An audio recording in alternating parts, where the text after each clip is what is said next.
Howrah station, Howrah bus stand মানেই দারুণ ব্যস্ততা।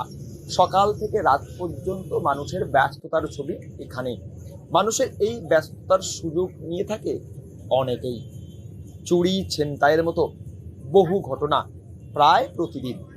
এই সমস্ত চুরি ঘটনা কিভাবে ঘটছে, কেন ঘটছে, তারই আংশিক কারণ এবং সতর্কতা নিয়ে আজকের প্রতিবেদন। প্রতারণার শিকার হচ্ছে বহু মানুষ। কিভাবে সেই প্রতারণা থেকে বাঁচবেন বা কিভাবে ঘটছে সেই ঘটনা, সেই বিষয়বস্তু নিয়েই আজকের প্রতিবেদন। আজকে আমরা জানাবো কিভাবে কোন কোন মানুষগুলো প্রতারণার শিকার হচ্ছে। এমন ঘটনা প্রায়ই সংবাদের শিরোনামে আসছে। মানুষ প্রতারিত হচ্ছে, আর এই প্রতারণা হওয়া থেকে আপনি সুরক্ষিত থাকতে পারেন যে কয়েকটি বিষয় গুরুত্ব দিলে। অনেক সময় সতর্কতা পৌঁছে দেন স্থানীয় মানুষ, স্থানীয় কন্ডাক্টর, বাস চালক থেকে স্থানীয় ব্যবসায়ীরা। আর সেই সমস্ত ইঙ্গিত হয়তো আপনিও কর্ণপাত করেন না।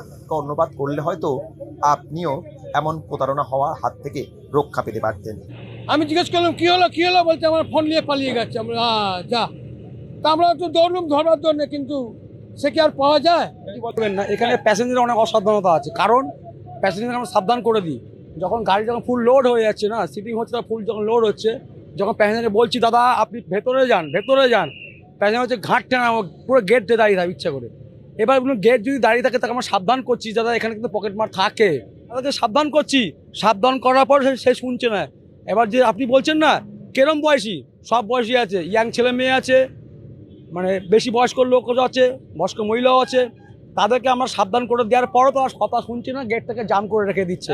এবার ওই অ্যাডভান্টেজটা নিচ্ছে পকেট মারগুলো।